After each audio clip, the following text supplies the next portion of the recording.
church of Sardis. He says to them, I know your works. You have a reputation of being alive but are dead. Wake up, strengthen what remains and is about to die, for I have not found your works complete in the sight of my God. So he's saying, I know your works. Now remember, all of these letters, to the 7 churches, were going to all of the other 7 churches. And if Jesus didn't just lie right then, he truly spoke that they have a reputation for being alive, then if you belong to Ephesus, Sardis, Thyatira, Smyrna, Pergamum, or Laodicea, you read those words in the letter to,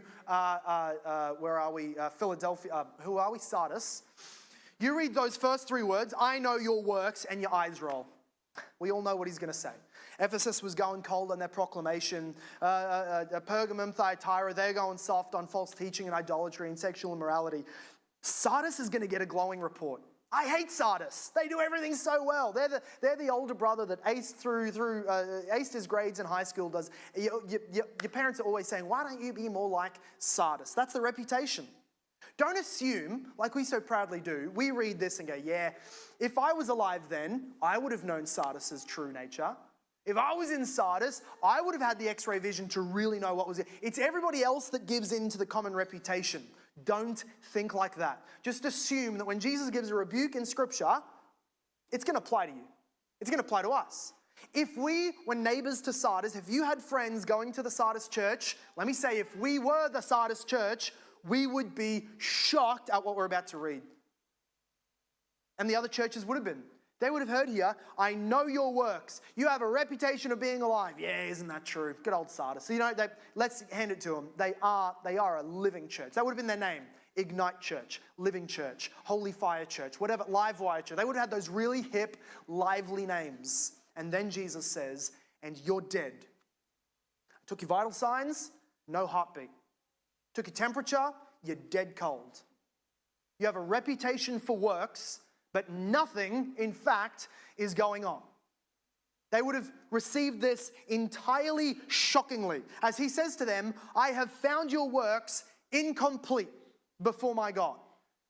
I know your works, they're incomplete, none of them are full, and a half-done job, right, I'm not going to ask you to put up your hands, but tradies, you know this, if an apprentice tells you that he half-built 4 frames, he built 0 frames. An incomplete job is a non-done job, right? I helped 6 ladies halfway across the street. That's manslaughter. Maybe a midwife or a doctor, I just half gave birth to, that's taking too much credit, one of the ladies will get at me. I just helped women give birth to 6 half babies. I did half the job on all of them. None of those mums are smiling in joy around. If you half do a job, it's not a job done. To Jesus, he is seeing works, a plethora in Sardis. They are filled with these half-built works, which count for no works. We have to start asking the question, what is limiting their works? Why is it that they are starting well? And it's not that he's saying, like Ephesus, it's not that historically over years they were doing well, now trending down. It's saying that all of your works are half-done works. I think the sin of Sardis, because of the language Jesus uses towards the end of the letter, the sin of Sardis is the sin of the fear of man. They are afraid of what the people around them will think and do and say and treat them as. That's why they're not getting persecuted. They don't get talk about their tribulation or their trial or their persecution they're not getting persecuted.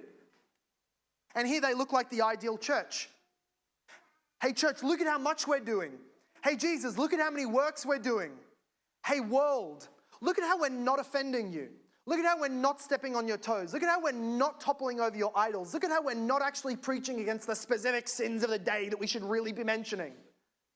I'm pleasing Jesus and I'm pleasing the world. We are obeying Jesus enough to say we've started there, and then we stop where the world says we don't like that.